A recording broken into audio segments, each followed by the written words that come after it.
السلام عليكم ورحمة الله وبركاته دمان waxaan salaamayaa umada islaamka meel kasto ay daafaha adduunka kaga nool yihiin gaar ahaan waxaan si gaar ah u salaamayaa umada Soomaaliyeed waa aniga oo ah Maxamuud Qarane Cismaan jooga magaalada Hargeysa kana ah member shirkadda One Life insha Allah maanta waxaan jeclaystay inaan idin wadaago barnaamijkan aadka qiimaha badan isla markaasna faa'iidada badan haday tahay dhaqaale iyo waxbarasho dadku ay ka heleen ay ka faa'iideeyeen dadka ku jira bal insha Allah asxaabtayda iyo dhammaan umada Soomaaliyeed aan jeclay barnaamijkan marka aan diyaariyay on maanta anigu fuliyogan u sameeyay ama presentation insha Allah bal marka waxaan isku dayayaa intii karaankayga aan wax ka ogahay ama aan experience ka faa'iideynta khibrad ku jiray inaan idin soo gudbiyo iyo hababka looga faa'iideysanayo sida barnaamijkan dadku ay lacag uga heli karaan badan iyo waxbarashada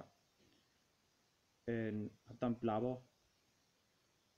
barnaamijkan waxa uu ka sheekeynayaa company buu ka sheekeynayaa la dhaho OneCoin One Life company-gan haddaan ka sheekay meesha laga leeyahay waxa laga leeyahay qaaraddaas Yurub gaar ahaan waxa uu ka dhisan yahay waddanka Bulgaria waxa aasaastay company-gan gabadh la dhaho Dr. Ruja Ignatova gabadhaasi waxay ka soo baxday jaamacadda Oxford company-gan iskale waxa ay ku takhasustay sharciga iyo dhaqaalaha company-gan kadib ay aasaastay OneCoin One Life la dhaho OneCoin haddaba muxuu qabtaa sida wax looga faa'iideeyaa OneCoin waa company soo saara lacagaha digital currency la yiraahdo digital money ama cryptocurrency waa lacag siyaasadeedka ama dadka Soomaaliyeed siyaasad ku kala garanayaan iyo kuwa kale la mid ah la isticmaalo ama idahaato ama waddankeena dib lacag badan baa laga isticmaalaa siyaasadka company-gan taas oo kale soo saara marka company-gan qofku marka uu doonayo inuu ka faa'iideysto waa inuu ka mid noqdaa company-ga marka koobaad oo uu package ka iibsadaa company-gan waxa laga gataa waxa la dhaho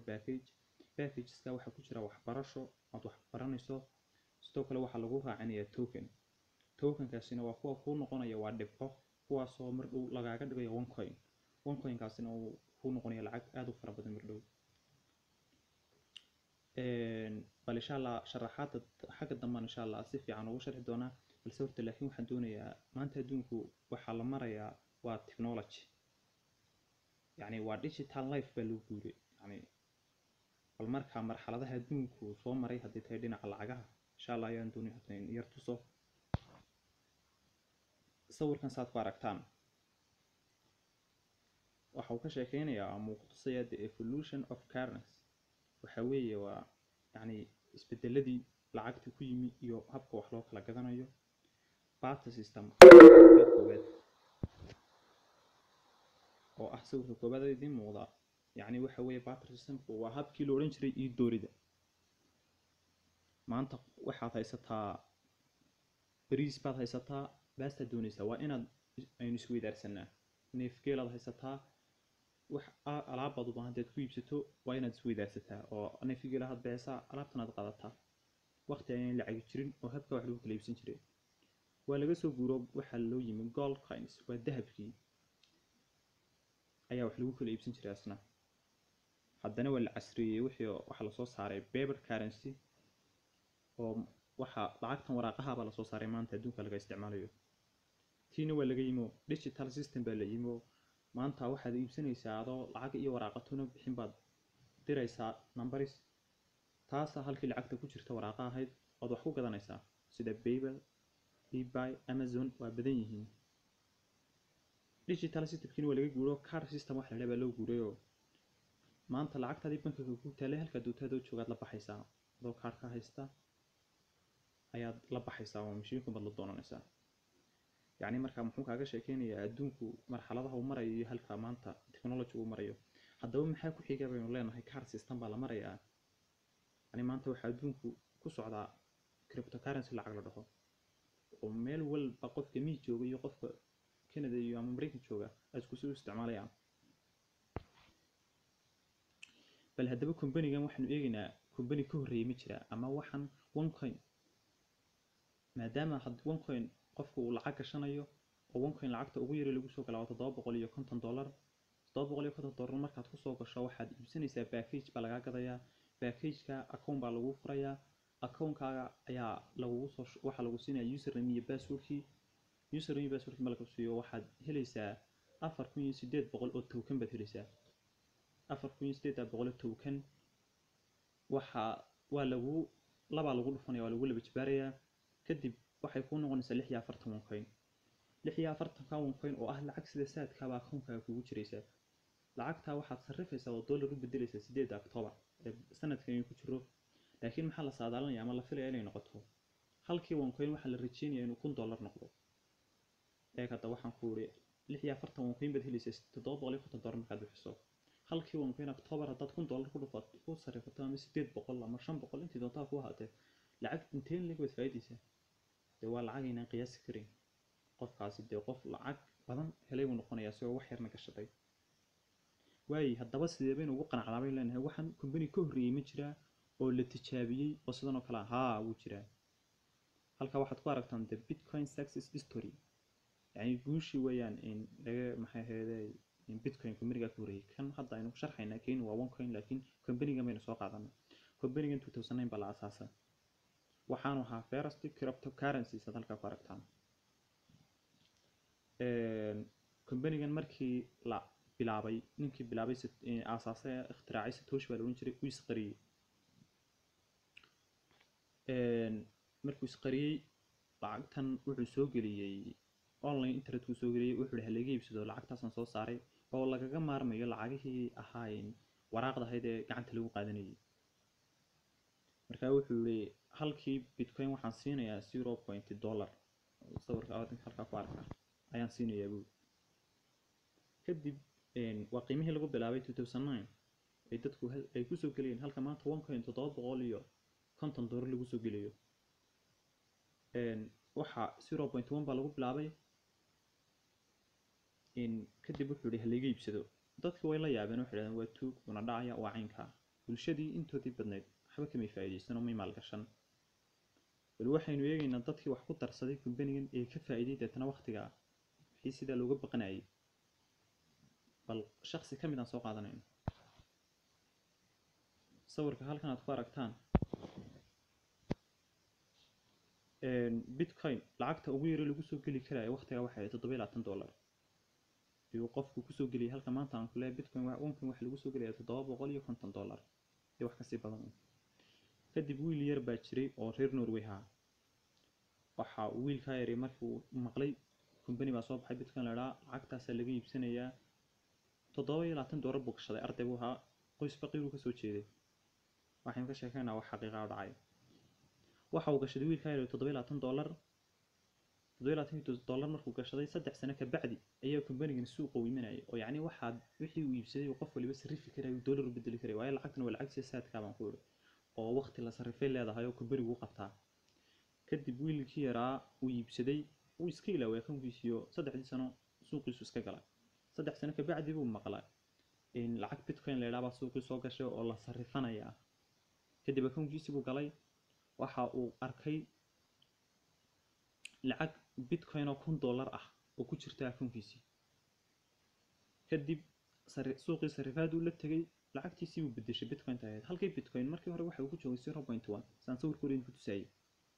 laakiin muxuu ku sarriftay halkii Bitcoin ba wiilkii yaraa wuxuu ku sarriftay waxa weeye waa $1. Allahumma salli ala Muhammad. si fiican aad intuso $1,203 buu ku sarriftay. dadeen sawirkii hore ku noqono. sawirkii hore hadaan ku celiyo waxaad halka ku aragtaan hadaynu sawirka hore ku noqono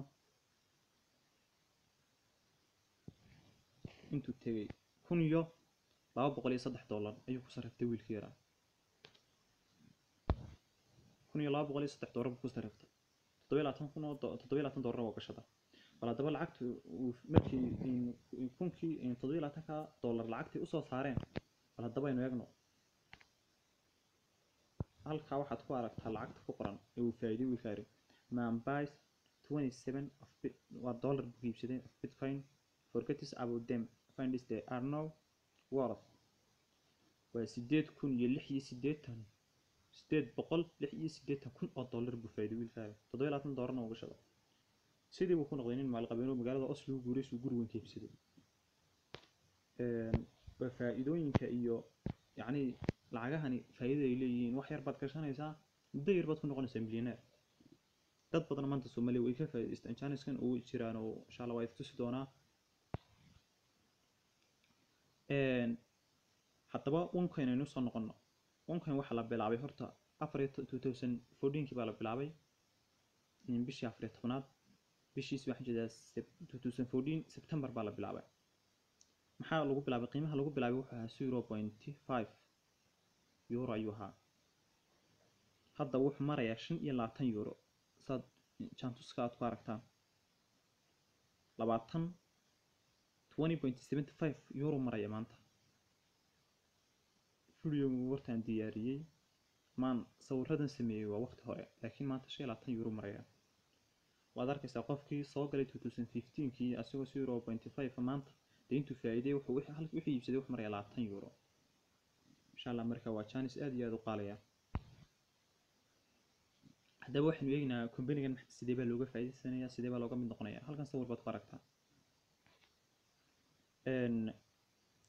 company-gan markaad ka mid noqonayso waa inaad horta package ka qabtaa. package-yadu waa kuwa halkaa idinka muuqda. waxaa ugu horeeya kaa koobaad oo la yiraahdo starter adoo ilaa 140 euro weeye. 110 euro aan jeedaa, dollarna waxa ku noqonaysaa ilaa 160 euro, 160 dollar ay noqonaysaa. afwan iga raali hada. package-ka labaad waxaa la yiraahdaa trader oo asna waxa weeye waa 885 ayaa asna qiimihiisu yahay. kaa kale ku sii xidho waa pro trader tycoon. company waa package-kaas aad u leibsadaa. bal haddaba waxaynu eegaynaa siyaabaha looga faa'iideeyo. waxaad iibsatay starterku inta badan ma laha asagu faa'iido saw si badan lagama helo waayo coinska ku jira yar oo waa kaa koobaad. qofka mid waxaanu soo eegaynaa starter gata trader gata oo traderku waa kaa. qofka trader ka gata muxuu helayaa? qofka trader ka gata wuxuu helayaa waxa horta uu bixinayaa oo lacag ah $750 ayaa ugu yar markuu ka gadanayo. $750 markaad gadato waxa lagu siinayaa 4000 oo token oo waa kan sawirka labaad. column-ka labaad markaad timaado waa ka starter plus trader waxa lagu siinayaa 8000 iyo 804 markii lagu suugayo waxay noqonaysaa 4800 oo token baad helaysaa. 4800 token waxaa loo bedelayaa OneCoin inta lagu laba jibaara adu waxay noqonaysaa 46 OneCoin. 46 OneCoin halkii OneCoin ba waxaa la rajeynayaa inuu qofku ku sarifanayo $1000 lacag ku dhow. marka faa'iidada la helayaa aad iyo aad u badan tahay. waa chance dad badan oo Soomaali maanta ay ka faa'iideysteen. dad baa waxa jirta isniin walba qaata lacag $20,000 ama ka badanba ay soo dhacda waayo company-gan hawl kale waa lagu shaqeeyaa. insha Allah marka habka looga mid noqonayaa waa package-yada la gadanayaa. waxbarasho ku jirto oo aad noqon karto qof maanta ba lacagtan sameeya ma siyaasadka kale lacag saas sameeya. faa'iido badan waad ka helaysaa. bal insha Allah sawirkan waan soo gabagabeynayaa. sawirkan aad halka saad ka aragtaan dadkan waa dad dhamaantood Soomaaliya. dhamaantood waa dad Soomaaliya waxaanay ka mid noqdeen company-gan oo ay lacag ka sameeyeen ka faa'iiday. hadda ninka aad arkaysaan Said Abdi baa la dhahaa UK buu degan yahay. yacni waa dadka ka faa'iiday lacagta aan qeyrul caadiga maanta ka faa'iiday milyaneerada ku dhow. dhammaan dadka kale aad arkaysaan waa dadka guusha ka gaadhay ee OneCoin ka mid noqday. waad aragtaan in mid waliba waxa ku hoos qoran magaca iyo levelka uu company-ga yacni kaga jiro. Said Abdi waad aragtaa waa blue diamond buu haystaa wax la dhaho. labada dumara iyo saddexdan nin kala wasaa dadka faa'iidada badan ka helay. insha Allah wax badan waad raadin kartaan, waad baari kartaan, Google baad geleysaan ee OneCoin one life dad ku qorto intaas wax baad ka helaysaa. insha Allah bal markaa waxaan jecelahay inaad dadaashaan.